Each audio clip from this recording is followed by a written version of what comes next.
Numéro 1. L'île de la Paix isolée au cœur de la tempête géopolitique. La Jordanie se trouve dans une position géographique particulière.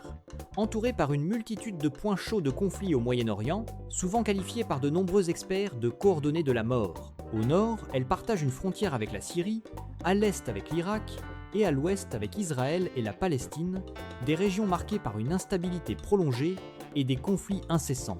Dans ce contexte, la Jordanie se distingue par un niveau de stabilité sécuritaire rare. Ce contraste est particulièrement évident lorsque les visiteurs peuvent se promener en toute sécurité dans la capitale Amman la nuit, alors qu'à quelques pas se trouvent des zones où des combats se produisent régulièrement.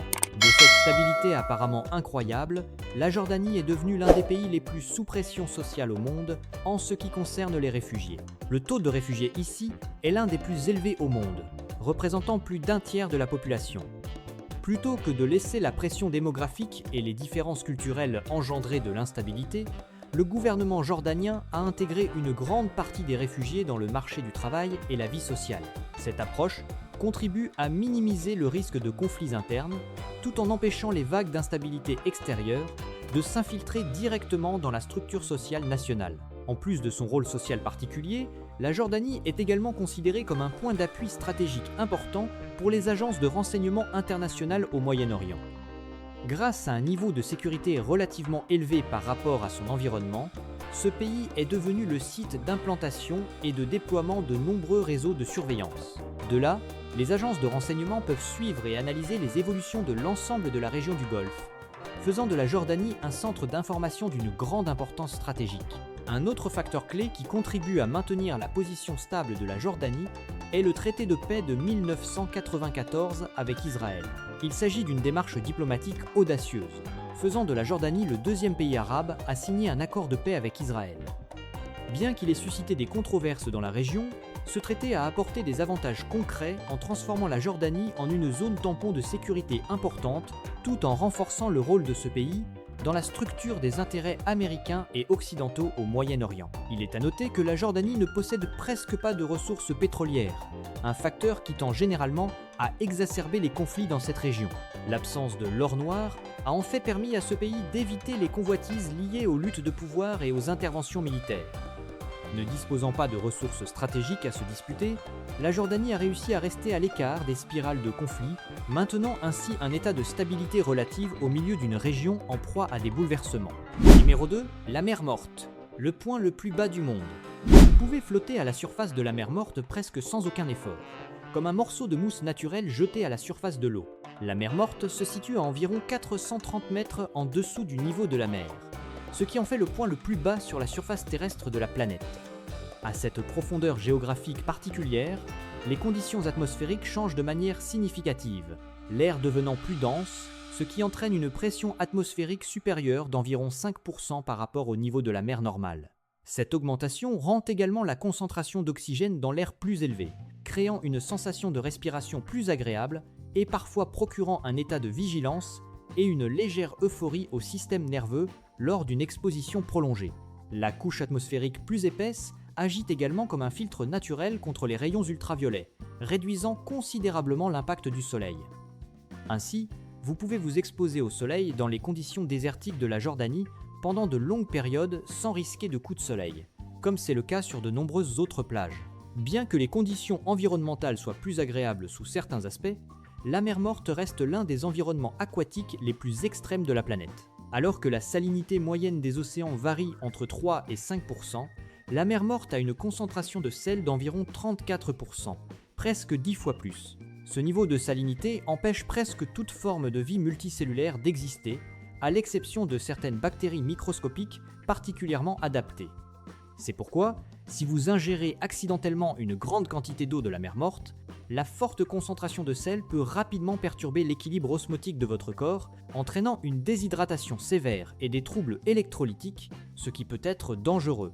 Cette concentration de sel extrêmement élevée génère une poussée si forte que le corps humain a presque du mal à couler, même pour ceux qui ne savent pas nager. La densité de l'eau est considérablement supérieure au poids du corps humain, ce qui provoque un état de flottement presque instantané au contact de l'eau. Dans cet état de flottement, la pression gravitationnelle sur la colonne vertébrale les articulations et les muscles diminuent de manière significative, créant une sensation de libération de la plupart des charges quotidiennes. Cette expérience est souvent comparée à la sensation d'apesanteur que les astronautes ressentent dans l'espace. Pour ceux qui souffrent de problèmes de colonne vertébrale tels que des hernies discales ou des douleurs articulaires chroniques, flotter dans la mer morte est souvent considéré comme une forme de soulagement naturel de la douleur, grâce à sa capacité à aider le corps à se détendre au maximum. En plus de l'eau, la mer morte est également célèbre pour sa riche source de minéraux, en particulier la boue noire qui s'accumule au fond du lac. Ce type de boue est souvent utilisé dans des thérapies de santé et de réhabilitation physique, notamment par des athlètes professionnels, en raison de ses propriétés anti-inflammatoires et antibactériennes. La composition de la boue contient de nombreux minéraux tels que le magnésium, le calcium et le potassium, formés au cours de millions d'années d'accumulation. Parmi eux, la forte teneur en magnésium est réputée pour aider à détendre le système nerveux et à apaiser les douleurs musculaires après un exercice intense par contact cutané. Cependant, la mer morte fait face à un risque de rétrécissement sérieux au fil du temps, avec un niveau d'eau qui diminue en moyenne d'environ 1 mètre par an. La principale cause en est l'exploitation intensive du cours d'eau du Jourdain pour répondre aux besoins domestiques, combinée à une augmentation de l'évaporation due au changement climatique. Cette diminution entraîne la formation de trous d'effondrement dangereux le long des rives, rendant l'accès à la surface de l'eau plus imprévisible et plus risqué qu'auparavant. Numéro 3. Survivre à la soif d'eau. L'image la plus frappante que l'on peut voir dans les quartiers résidentiels en Jordanie est celle des réservoirs d'eau en plastique noir ou en inox placés sur le toit de presque chaque maison. Ce n'est pas un choix esthétique, mais une solution de survie pratique. Étant donné que le système d'approvisionnement en eau publique ne fonctionne pas de manière continue, chaque ménage est contraint de construire son propre système de stockage pour garantir un approvisionnement en eau potable. Le nombre et la capacité des réservoirs sur les toits reflètent donc directement le niveau de ressources en eau de chaque famille, tout en indiquant combien de jours ils peuvent maintenir leur mode de vie en cas d'interruption de l'approvisionnement. Chaque semaine, les Jordaniens doivent participer à un rythme de vie particulier appelé jour de l'eau.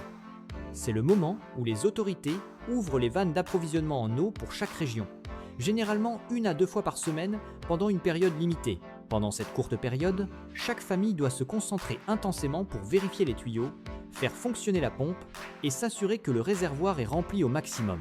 En cas de problème, comme une panne de la pompe ou une fuite, le jour de l'eau, toute la famille peut se retrouver sans eau pendant 1 semaine, ce qui rend impossible de se laver, de cuisiner normalement, et les oblige à payer des prix élevés pour acheter de l'eau auprès de camions-citernes privés.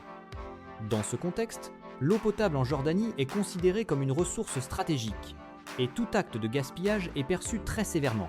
Laver sa voiture à domicile, qui est une activité récréative dans de nombreux autres pays, peut ici entraîner de fortes réactions de la communauté ou même être signalé aux autorités. Le gouvernement a également mis en place des équipes de contrôle spécialisées pour surveiller l'utilisation de l'eau, avec des amendes pouvant varier de $350 américains à plus de $1 400 américains pour des actes de gaspillage.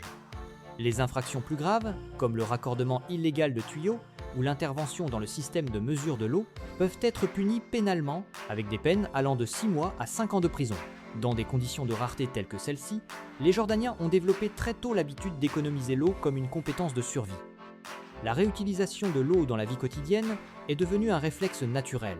Par exemple, l'eau utilisée pour laver les légumes est conservée pour arroser les plantes ou l'eau de bain est utilisée pour tirer la chasse d'eau, optimisant ainsi chaque goutte d'eau dans la vie quotidienne. Numéro 4. La culture du café. Le langage du respect et de la diplomatie. Avez-vous l'habitude de boire du café chaque matin ? Si oui, lorsque vous vous rendez en Jordanie, vous devez faire particulièrement attention, car le café ici, souvent appelé sada, n'est pas seulement une boisson, mais aussi un outil de communication profondément social. Le sada est préparé très fort dans des cafetières en cuivre traditionnel, sans sucre, et présente souvent un arôme herbacé prononcé, créant une saveur forte et assez distinctive dès la première gorgée. Dans la vie des Jordaniens, en particulier au sein de la communauté bédouine nomade, la manière d'inviter et de recevoir du café peut refléter le statut social ainsi que le message de la rencontre. Il existe une convention importante sous-entendue selon laquelle la première tasse de café offerte aux visiteurs est considérée comme la tasse de la sécurité. Lorsque vous recevez et buvez cette tasse de café de votre hôte, cela signifie que vous êtes placé sous sa protection et accueilli en tant qu'invité officiel, même si les deux parties ne se connaissent pas auparavant ou ont même été en opposition. En revanche, si vous posez la tasse de café sans boire, cet acte peut provoquer un changement radical dans l'atmosphère, passant de l'amical au tendu, car cela est compris comme un signe de refus, ouvrant la possibilité de négociations plus difficiles ou, dans certains contextes graves, pouvant être perçu comme un défi. Plus important encore, le café Sada ne crée pas seulement des liens lors de chaque rencontre individuelle, mais joue également le rôle de fil social, qui maintient et renforce les relations entre individus, familles et tribus à travers les générations, où chaque moment partagé autour d'un café contribue à réaffirmer la confiance et le lien durable. Dans cette culture de l'hospitalité, il existe également le rituel du secouer la tasse, une règle subtile que les nouveaux arrivants en Jordanie peuvent facilement négliger. Lors du service du café, l'hôte ou le serveur tiendra la cafetière de la main gauche et versera le café dans de petites tasses avec la main droite. Selon la coutume bédouine, votre tasse sera immédiatement remplie à nouveau après que vous l'ayez vidée, témoignant d'une hospitalité continue. Cependant, lorsque vous avez suffisamment bu et souhaitez vous arrêter, vous devez effectuer un petit geste en secouant légèrement la tasse entre vos doigts avant de la rendre à celui qui sert. Sans ce signal, le serveur comprendra que vous souhaitez encore boire et continuera à verser, ce qui peut entraîner une accumulation de tasses sans point d'arrêt clair. Au-delà de son rôle d'hospitalité, la tasse de café est également considérée comme un outil de décision lors des séances de réconciliation entre tribus ou dans des disputes familiales. Dans une société où l'honneur joue un rôle crucial, le processus de réconciliation est souvent marqué par la remise d'une tasse de café à la partie concernée. Si le destinataire la prend et boit, cet acte est compris comme une acceptation de la réconciliation, signifiant pardon et accord sur les conditions convenues. En revanche, si la tasse de café reste sur la table, cela indique que le conflit n'est pas résolu et que le processus de litige se poursuit. La saveur distinctive du café jordanien provient principalement de l'utilisation de la cardamome, une épice précieuse et largement utilisée dans la région. La cardamome non seulement adoucit l'amertume naturelle du café, mais est également considérée comme un ingrédient aux propriétés médicinales, aidant à la digestion et permettant au corps de mieux s'adapter au climat chaud. La teneur en cardamome dans le café Sada est généralement assez élevée, créant un parfum épicé caractéristique et contribuant à stimuler la vigilance du système nerveux lors de sa consommation. Numéro 5. La loi d'honneur bédouine, assurance de survie. Au milieu du désert, il arrive qu'un homme poursuivi jusqu'au bout puisse trouver refuge simplement en entrant dans une tente étrangère et en touchant le poteau central à l'intérieur.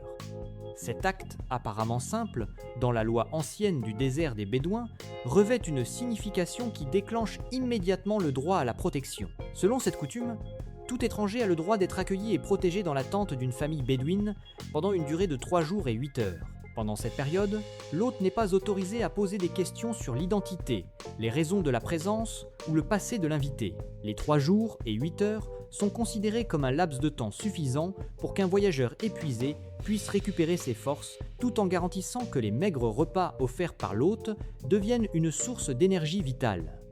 Dans ce cadre de sécurité, l'invité est placé dans un état d'inviolabilité, accueilli avec les meilleures conditions que la famille puisse offrir, quelle que soit leur situation économique. La base profonde de cette protection repose sur le concept de lien de sel, une forme de contrat social non écrit, mais d'une valeur absolue dans la culture bédouine. Lorsqu'une personne s'assoit et partage du pain avec du sel avec l'hôte, une relation d'obligation se forme immédiatement. Le pain et le sel ne sont pas seulement des aliments, mais symbolisent la vie et la loyauté. À partir de ce moment, l'hôte a la responsabilité de protéger l'invité avec tous ses biens et sa vie. Même si par la suite il s'avère que l'invité est un ennemi du clan, cette obligation n'est pas annulée pendant le séjour. Si l'hôte permet du tort à celui qui a mangé du sel, l'honneur de toute la famille et de la lignée sera terni à jamais et cela peut entraîner un ostracisme de la part de la communauté du désert. En outre, il existe le droit d'asile appelé Dakala, une règle qui peut complètement changer le destin d'une personne se trouvant à la frontière de la survie. Si une personne poursuivie parvient à entrer dans une tente bédouine et à toucher le poteau principal, elle obtient immédiatement le droit à la protection. À partir de ce moment, l'hôte est contraint de défendre ou de jouer le rôle de médiateur, et peut même être amené à faire face directement au conflit pour assurer la sécurité du réfugié, peu importe les actes commis ou la puissance de l'adversaire. Lorsque la période de protection prend fin, le départ en bonne et due forme revêt également une grande importance. Au matin du 4e jour, l'invité doit prendre l'initiative de ranger et de quitter la tente avant le lever du soleil, afin d'éviter de devenir un fardeau prolongé pour la famille hôte. Un départ silencieux, sans démonstration de remerciement ou de présent, est considérée comme la plus haute forme de respect. Dans la conception des Bédouins, accueillir un voyageur est un devoir sacré devant Dieu. C'est pourquoi le départ de l'invité au bon moment est une reconnaissance totale de l'honneur de l'hôte. Numéro 6, Manzaf, le rituel culinaire des hommes en acier. Pensez-vous que vous êtes habitué à la manière de manger polie ? Le plat Mansaf en Jordanie vous montrera rapidement à quel point ce concept peut être strict. Une seule erreur peut vous faire juger comme inapte à partager la table. L'espace de dégustation du Mansaf contribue également à la singularité de ce rituel, car les convives ne s'asseyent pas sur des chaises ou des tables hautes, mais s'installent directement sur des tapis au sol, se regroupant autour d'un grand plateau placé au centre, formant ainsi un cercle de partage très communautaire. La première règle, et celle qui est absolument obligatoire, est de ne pas utiliser la main gauche pour manger. Dans la culture jordanienne, la main gauche est considérée comme impure. Ainsi, en s'asseyant autour du plateau de Mansaf, les convives doivent garder leur main gauche cachée derrière leur dos ou serrée contre leur corps.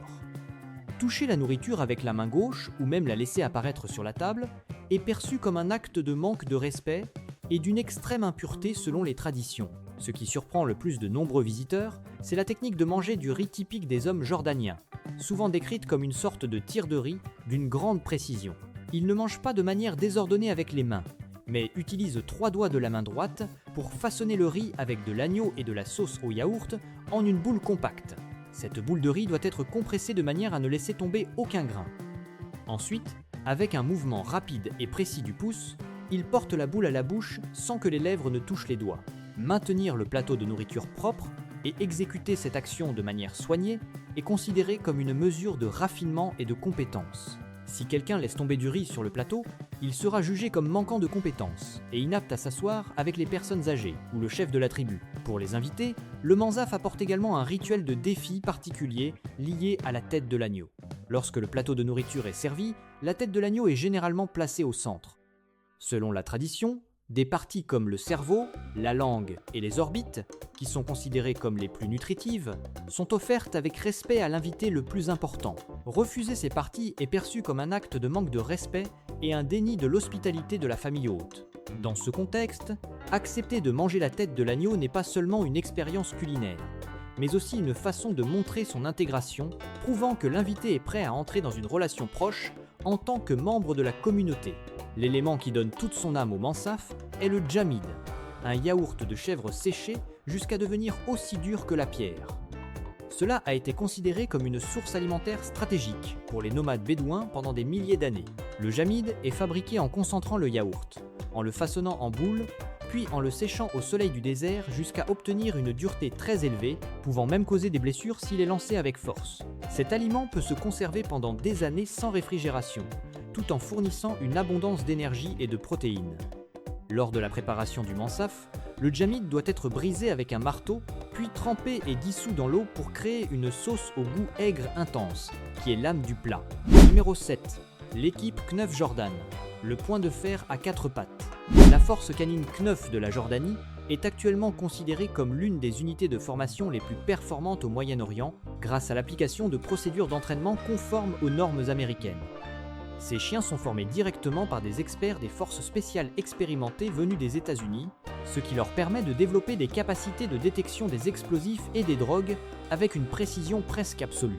En réalité, le programme Kneuf de la Jordanie est considéré comme une norme d'or dans la région où chaque individu doit passer des milliers d'heures d'entraînement simulés dans divers environnements difficiles, allant des déserts brûlants aux ruines, afin d'assurer une réaction stable, même face aux tirs ou à la fumée des combats.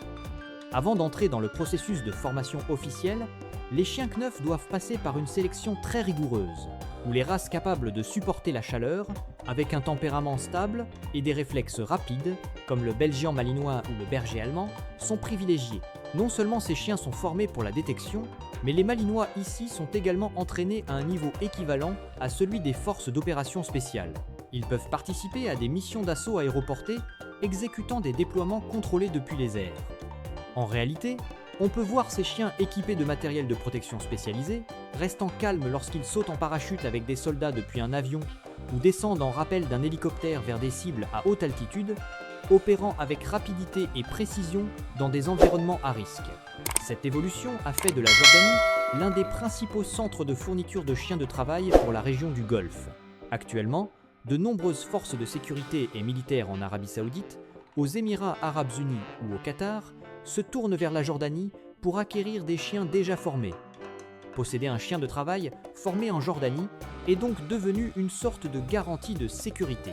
Cette activité génère non seulement des revenus considérables, mais contribue également à renforcer la position de la Jordanie dans le domaine de la formation en sécurité régionale. Pour maintenir leur performance, le régime alimentaire des chiens Kneuf est contrôlé de manière très stricte, parfois même plus rigoureuse que celle de nombreux athlètes professionnels. Un menu riche en protéines est spécialement conçu pour garantir que leur masse musculaire soit toujours prête pour des missions de haute intensité. Lors de missions spéciales dans le désert, les chiens sont également équipés de chaussures de protection spécialisées pour éviter les brûlures au coussinet dues à des températures de sable pouvant atteindre 60 à 70 degrés Celsius, leur permettant de maintenir leur mobilité dans des conditions extrêmes. Ce qui est particulièrement remarquable, c'est la façon dont la Jordanie considère les forces Kneuf comme de véritables coéquipiers plutôt que comme de simples outils d'assistance. Chaque chien qui rejoint la force reçoit un numéro militaire, a un dossier de suivi semblable à celui d'un militaire et bénéficie d'un régime de soins médicaux spécial. Même après la fin de leur service, ces guerriers à quatre pattes sont intégrés dans un système de soins ou adoptés par les familles de soldats sous la supervision de l'État, créant ainsi un mécanisme de post-service assez unique. Numéro 8. Le foulard Shemag, la langue du guerrier jordanien. Un petit morceau de tissu peut révéler qui vous êtes, vos origines, et même la façon dont vous allez agir ensuite. Cela peut sembler incroyable, mais en Jordanie, c'est tout à fait vrai. Le point le plus reconnaissable dans la foule est le shemag rouge et blanc, caractéristique des hommes jordaniens. Alors que les Palestiniens utilisent souvent des motifs noirs et blancs, en Jordanie, le rouge et blanc n'est pas seulement un choix esthétique, mais aussi un symbole de loyauté envers la monarchie et de fierté tribale. Pour de nombreux hommes jordaniens, ce foulard est comme une forme d'identité sociale. Il suffit d'observer la finesse des motifs tissés et la façon dont ils enroulent le foulard pour que l'autre personne puisse deviner leur origine régionale et leur statut dans la communauté. Bien qu'il ressemble à un accessoire traditionnel, le shemag est en réalité un outil de survie extrêmement polyvalent dans l'environnement désertique. Il peut être utilisé pour filtrer le sable de l'eau, faire un bandage temporaire en cas de blessure, attacher des objets en situation d'urgence, ou même servir de corde pour se déplacer. Lorsque des tempêtes de sable se lèvent, ce foulard devient une protection pour couvrir le visage, aidant le porteur à limiter l'inhalation de poussière fine et à protéger son système respiratoire. Ce qui est particulièrement intéressant, c'est la façon dont le foulard est enroulé, car cela ressemble à un langage non verbal qui reflète l'état d'esprit du porteur. Lorsque le foulard est enroulé lâchement, laissant le visage entièrement visible, cela indique généralement un état de confort ou une occasion sociale comme une rencontre ou une fête. En revanche, lorsque le foulard est tiré pour couvrir presque entièrement le visage, ne laissant apparaître que les yeux, cela indique souvent un état plus sérieux, associé à des activités telles que se déplacer dans le désert ou des situations nécessitant une vigilance accrue. Au-dessus du shemag se trouve un détail indispensable, le cercle noir appelé igal, utilisé pour maintenir le foulard en place. Peu de gens savent que l'igal provient des cordes utilisées pour attacher les pattes des chameaux par les anciens nomades, réutilisées pour maintenir le foulard sur la tête pendant les déplacements. Avec le temps, il est devenu un symbole culturel, associé à l'image de la masculinité des hommes jordaniens. Dans des situations tendues, jeter l'igal par terre est considéré comme un acte d'insulte ou une déclaration de confrontation. En revanche, lors de réconciliations entre tribus, ramasser l'igal et le remettre sur la tête de l'autre personne signifie restaurer l'honneur et mettre fin au conflit. Et vous, oseriez-vous essayer d'enrouler le foulard à la manière du désert pour vivre l'expérience d'un véritable homme bédouin? Numéro 9. Épidémie d'Ebola. Origine de la rivière. L'oryx arabe est l'un des symboles les plus évidents de la renaissance de la nature en Jordanie. Avec ses longues cornes droites caractéristiques et son pelage blanc capable de réfléchir la chaleur du soleil, cette espèce de gazelle a été un objectif de chasse populaire et a été officiellement déclarée éteinte dans la nature vers les années 1970. Cependant, grâce à des efforts de conservation prolongés et systématiques, la Jordanie a mis en place des programmes d'élevage à grande échelle, puis a réintroduit l'oryx dans des réserves telles que Chomari, restaurant progressivement leur présence dans la nature. Au milieu du désert aride, la réserve de zone humide d'Azraq apparaît comme un point de contraste surprenant. Il est difficile d'imaginer qu'au sein d'une région composée uniquement de sable, de vent et de températures extrêmes, Azraq était autrefois un vaste écosystème d'eau douce, jouant un rôle crucial en tant qu'étape importante pour des millions d'oiseaux migrateurs, se déplaçant entre l'Europe et l'Afrique. Les archives historiques montrent également que cet endroit était autrefois l'habitat de nombreux prédateurs, tels que les léopards et les hyènes. Bien que cette région subisse actuellement une pression sévère en raison de l'exploitation excessive des eaux souterraines, entraînant une diminution des ressources en eau, Azraq conserve un rôle essentiel en tant qu'étape stratégique sur la route migratoire de nombreuses espèces animales. L'iris noir, la fleur considérée comme la fleur nationale de la Jordanie, est un témoignage de la capacité de la vie à germer dans des conditions difficiles. C'est l'une des plantes les plus rares au monde, se distinguant par sa couleur violette foncée presque noire.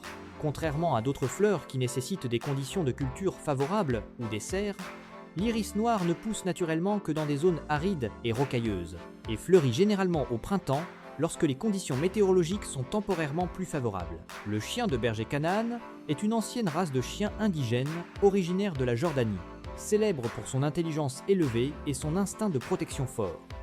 Contrairement aux races de chiens élevés à des fins esthétiques, le Canaan est un chien de survie pur, capable de s'adapter à l'environnement désertique difficile, de supporter des températures élevées et d'avoir suffisamment d'instinct pour faire face à des prédateurs tels que les loups du désert afin de protéger le troupeau. Aujourd'hui, cette race est également appréciée par de nombreux amoureux des chiens aux États-Unis et en Europe en raison de sa combinaison d'indépendance et de loyauté. Un phénomène rare est la présence du poisson kili bleu d'Azraq, une espèce qui vit presque exclusivement dans une petite oasis au milieu du désert jordanien.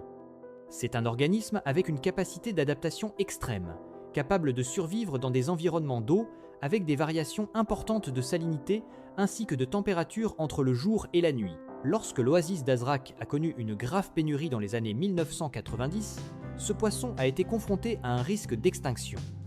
Pour y remédier, des scientifiques jordaniens ont mis en place un programme de conservation d'urgence, les élevant dans un environnement de laboratoire et recréant des conditions de vie artificielles afin de maintenir et de protéger ce précieux patrimoine génétique. Numéro 10. Ajloun, la force des arbres millénaires. Dans la région montagneuse d'Ajloun, vous rencontrerez facilement des oliviers anciens que les habitants appellent méraz.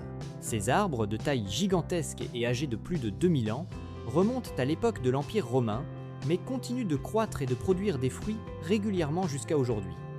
Ces oliviers méraz ne sont pas seulement un symbole de vitalité durable, mais sont également considérés comme les ancêtres de nombreuses variétés d'olives populaires dans la région méditerranéenne moderne. L'huile d'olive produite en Jordanie, en particulier dans la région d'Ajloun, est souvent comparée à une forme de or liquide en raison de sa haute teneur en antioxydants. Dans des conditions de sécheresse et de chaleur extrême, l'olivier doit produire et accumuler des composés protecteurs à des niveaux élevés pour survivre, ce qui donne naissance à une huile d'une valeur nutritionnelle exceptionnelle. Cette huile a une faible acidité et contient de nombreux nutriments, considérés comme une source alimentaire naturelle bénéfique pour la santé, particulièrement appréciée pour la condition physique et l'endurance des hommes vivant dans des environnements désertiques. Aujourd'hui, l'industrie de l'olive à Ajloun joue également un rôle clé dans l'économie locale, fournissant le principal moyen de subsistance pour la plupart des familles à travers la culture, la récolte et la production artisanale d'huile, tant pour le marché intérieur que pour l'exportation.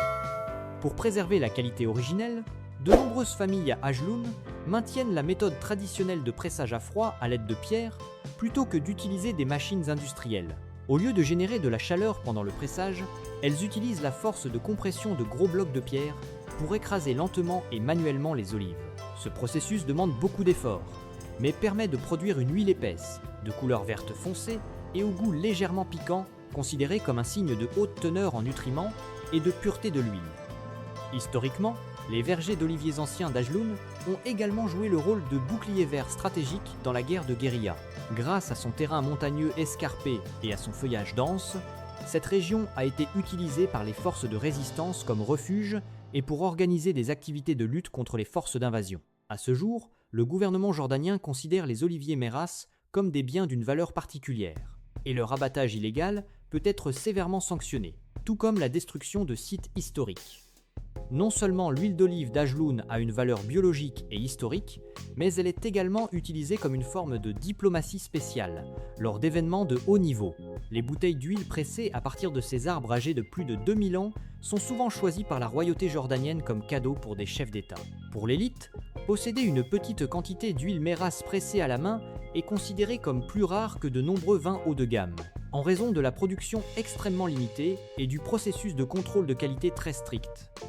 Il est également intéressant de noter qu'il existe dans la communauté locale d'Ajloun une loi tacite sur l'héritage, où les oliviers anciens sont parfois évalués à un prix supérieur à celui des terres environnantes. Une famille peut ne pas être riche en liquidités, mais posséder quelques mérasses suffit à être considéré comme ayant une base d'actifs solide.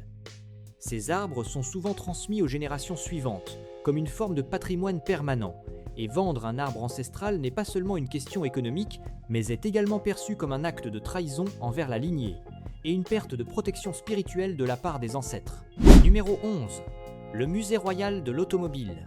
En Jordanie, il existe un musée automobile unique en son genre, qui ne se contente pas d'exposer des voitures anciennes ou des supercars, mais qui conserve également des véhicules ayant appartenu aux rois de ce pays. Les rois jordaniens sont depuis longtemps connus pour leur passion particulière pour la vitesse et les moteurs. La collection du musée comprend actuellement plus de 70 voitures rares au monde, dont la plupart appartenaient au défunt roi Hussein et au roi Abdullah II. Ce qui rend cette collection unique, c'est que les rois ne se contentent pas de collectionner, mais conduisent également eux-mêmes ces véhicules, prenant souvent le volant sur des routes désertiques difficiles ou participant à des activités liées à la course automobile professionnelle, ce qui est rare parmi les dirigeants nationaux. L'un des points forts du musée est le groupe de voitures blindées historiques datant de la Première Guerre mondiale, dont la Rolls-Royce Armour de Car, utilisée par Lawrence d'Arabie, est emblématique. Ce n'est pas simplement une voiture de luxe renforcée, mais elle représente les débuts de la guerre mécanisée au Moyen-Orient, lorsque les véhicules motorisés ont commencé à changer la manière de mener des opérations dans le désert. Ces voitures ont été conçues pour résister aux conditions extrêmes de poussière et de feux de combat, reflétant un tournant important de la technologie militaire dans la région. Chaque véhicule du musée, des Ferrari et Lamborghini aux motos spéciales de la police, est lié à un événement politique ou militaire spécifique. Certains modèles, comme la Lincoln Capri ou la Mercedes-Benz, ont été utilisés lors de cérémonies de couronnement, tandis que les véhicules blindés spéciaux ont été présents lors des déplacements de chefs d'État dans le cadre de négociations stratégiques dans un contexte de tension au Moyen-Orient. Un aspect particulièrement rare ici est la présence d'un véhicule d'exploration de Mars. Il s'agit du véhicule original utilisé lors du tournage du film The Martian dans la vallée de Wadi Rum, dont le terrain et la couleur du sable ressemblent à la surface de la planète rouge. Après la fin du tournage, ce véhicule au design futuriste a été offert au roi et est devenu un objet d'exposition unique. En plus de la collection de supercars et de véhicules militaires, le musée possède une moto Vincent Black Shadow de 1952, qui était considérée comme l'une des motos les plus rapides au monde à l'époque. Selon les archives, le roi Hussein a utilisé ce modèle pour tester la résistance à la chaleur du moteur dans des conditions atteignant 50 degrés Celsius dans le désert. De plus, le musée expose un rare Mercedes-Benz G-Wagon 6.6 version militaire, développé spécialement pour les forces spéciales jordaniennes. Ce modèle est équipé d'un système de suspension et de pneus spécialisés, permettant une circulation stable sur des terrains sablonneux sans avoir besoin de réduire la vitesse, directement destiné à des missions de patrouille frontalière dans des conditions désertiques difficiles. Numéro 12. Festivals emblématiques de la Jordanie. Les festivals en Jordanie sont des événements où des robots montent des chameaux pour courir sur le sable. Des cavaliers tirent à l'arc au milieu des ruines anciennes et des milliers de personnes se rassemblent autour de gigantesques plats de nourriture dans le désert. Le plus fou et poussiéreux est sans aucun doute la course de chameaux dans la vallée de Wadi Rum. Ne vous imaginez pas des courses lentes, car ces chameaux spécialement entraînés peuvent atteindre des vitesses allant jusqu'à 65 km/h sur le sol sablonneux. Ce qui est particulier, c'est qu'au lieu d'utiliser des jockeys traditionnels, on emploie de petits robots jockeys fixés sur le dos des chameaux et contrôlés à distance pour alléger le poids. Les chefs de tribu se déplacent souvent en parallèle dans des jeeps le long de la piste, criant et contrôlant les robots via des talkie-walkie, créant une scène chaotique mais pleine d'énergie, semblable à un film d'action dans le désert. Le festival de culture et d'art de Jerash offre un contraste frappant entre le passé et le présent. Organisé au cœur des arènes romaines anciennes de plusieurs milliers d'années, le festival transforme les ruines poussiéreuses en une scène vivante. Lorsque le son des cornemuses de l'armée jordanienne résonne entre les colonnes de pierre anciennes, l'espace semble s'éveiller à la fierté nationale. Le point culminant est sans doute les performances de la cavalerie royale, où des guerriers montent à toute vitesse et exécutent simultanément des techniques de tir et de maniement de l'épée sur le dos de leurs chevaux, recréant l'esprit guerrier de cette terre. on ne peut pas manquer le festival culinaire non officiel, qui se déroule le jour de l'indépendance, où le plat traditionnel Mansaf devient le centre de toutes les activités. Les grandes places d'Amman se transforment en un immense espace de fête en plein air. Au lieu de petites portions, on prépare de grands plateaux de Mansaf, aussi grands que des roues de chariot, débordant de viande d'agneau et de riz doré. C'est également le moment où la règle de manger avec la main droite et la technique du lancer de riz sont mises en pratique à une échelle collective, lorsque des milliers de personnes s'assoient ensemble autour d'un plat commun, créant un sentiment de communauté très particulier. Enfin, il y a le Festival des Roses à Petra, une expérience empreinte de spiritualité et de mystère lorsque la nuit tombe. L'ensemble du Canyon Sikh, long d'environ 1-2 km menant au trésor d'Al-Khazneh, est illuminé par des milliers de bougies. Dans cet espace presque totalement silencieux, le son de la flûte bédouine s'élève lentement et profondément, se mêlant à la lueur vacillante des bougies, créant une atmosphère à la fois mystique et chargée de l'histoire des anciens Nabatéens. Numéro 13. La cuisine unique de la Jordanie. Les Jordaniens ont une manière de cuisiner qui surprend de nombreux visiteurs lors de leur première expérience. Ils peuvent enterrer un repas dans le sable chaud pour le cuire, et cela reste l'une des pratiques les plus courantes de la culture culinaire locale. En tête de liste se trouve sans aucun doute le zarb, un plat de viande grillée sous terre, typique des Bédouins de la vallée du Wadi Rum. Au lieu d'utiliser un four moderne, ils creusent un trou profond dans le sable. Ils placent une structure en métal à plusieurs niveaux contenant de l'agneau, du poulet et des légumes, puis recouvrent le tout avec des sacs et enterrent le tout sous le sable pour conserver la chaleur des braises. L'ensemble du processus de cuisson se déroule entièrement sous terre pendant plusieurs heures. Une fois terminée, la viande devient si tendre qu'elle semble presque se dissoudre au toucher, tout en étant imprégnée d'une saveur fumée caractéristique qui lui confère un goût inoubliable. Un autre plat emblématique est le foie d'agneau grillé, souvent consommé le matin. Alors que de nombreux endroits dans le monde commencent la journée avec des céréales ou du pain, en Jordanie, et particulièrement dans les communautés traditionnelles, il est courant de déguster du foie d'agneau poêlé avec de l'ail et du citron. Les habitants croient que ce plat fournit une grande quantité de fer et d'énergie, aidant le corps à maintenir sa force dans des conditions climatiques difficiles. Dans la culture de l'hospitalité, si vous êtes invité à prendre le petit déjeuner avec du foie d'agneau, cela signifie généralement que vous êtes considéré comme un invité important et que l'hôte vous accorde un respect particulier. En outre, il y a le dessert canafé, souvent décrit comme un choc gustatif, en raison de sa douceur et de sa richesse. Ce plat combine une couche de fromage blanc filant, une couche de pâte croustillante et une généreuse quantité de sirop sucré versé sur le dessus. Au centre d'Amman, il est courant de voir de longues files d'attente devant les célèbres boutiques de canafé. Les Jordaniens peuvent déguster le canafé à différents moments de la journée, que ce soit lors d'occasions spéciales ou dans des moments ordinaires, sans nécessité d'une raison particulière. Ce plat est donc devenu une sorte de soutien spirituel, qui aide à équilibrer les émotions dans le rythme de la vie quotidienne. Enfin, il y a la boisson qui accompagne presque tous les repas, le thé à la sauge. Ce n'est pas seulement un thé ordinaire, mais il est également considéré comme une boisson qui aide à la digestion dans le régime alimentaire riche en viande et en graisse des Jordaniens. Le thé est consommé chaud, même lorsque les températures extérieures sont très élevées, atteignant parfois 40 degrés Celsius, car les habitants croient que l'eau chaude aide le corps à mieux réguler sa température par rapport à l'eau froide et soutient un système digestif plus stable. Numéro 14. Le coût de la vie en Jordanie. Si vous pensez que la Jordanie est un pays du Moyen-Orient avec peu de ressources, ce qui rendrait les coûts de voyage aussi doux que l'eau, la réalité pourrait vous amener à revoir vos attentes dès les premiers pas.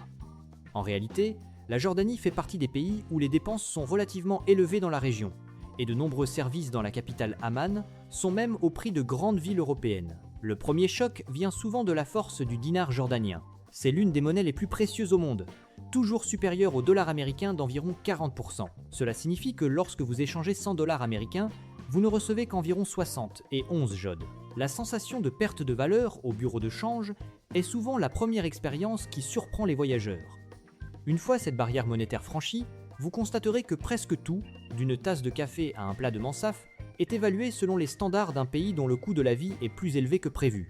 Les coûts alimentaires en Jordanie montrent une nette disparité. Si vous optez pour des plats populaires comme le falafel ou le houmous dans de petits restaurants de rue, un repas copieux peut coûter entre 3 et 7 dollars américains. Cependant, il suffit d'entrer dans des restaurants servant des plats traditionnels comme le mansaf ou des grillades zarb dans les zones touristiques pour que le prix grimpe facilement entre 28 et 42 dollars américains par personne. Il est à noter qu'en raison des réglementations religieuses, les boissons alcoolisées sont fortement taxées, ce qui fait qu'une bouteille de bière dans un restaurant peut coûter entre 10 et 15 dollars américains, presque l'équivalent de plusieurs repas modestes. Les frais de transport sont également un facteur qui impacte considérablement le budget. Étant donné que la Jordanie ne possède pas de ressources pétrolières domestiques et doit tout importer, le prix de l'essence est généralement élevé, oscillant entre 1, 5 et 2 dollars américains par litre. Cela entraîne des coûts de taxi qui ne sont pas bon marché si vous ne négociez pas à l'avance ou n'utilisez pas d'application de réservation. Avec un taxi traditionnel, si vous ne prenez pas l'initiative, vous pourriez payer entre 15 et 20 dollars américains pour de courtes distances en ville. Une option plus économique est d'utiliser Uber ou Carim pour connaître le prix à l'avance, ou de choisir un minibus pour environ 1 dollar américain, même si cela implique d'être entassé et de voyager dans des conditions assez chaudes. Enfin, le coût qui choque le plus de nombreux voyageurs est celui des billets d'entrée. La Jordanie abrite Petra, l'une des merveilles du monde, et c'est également l'un des lieux avec les tarifs d'entrée les plus élevés. Un billet pour visiter Petra pendant une journée coûte environ 71 dollars américains. Si vous ne possédez pas le Jordan Pass avant d'entrer dans le pays, le coût total de votre voyage pour explorer les sites ici peut augmenter considérablement, rendant le voyage beaucoup plus cher que prévu initialement. Numéro 15. Quelques conseils lors de votre visite en Jordanie. En voyageant en Jordanie, vous devrez presque réapprendre à vivre si vous souhaitez que votre séjour se déroule sans accroc et sans vous retrouver dans des situations délicates dès les interactions les plus basiques. Tout d'abord, il y a l'ivresse de l'hospitalité, à laquelle vous aurez du mal à dire non facilement.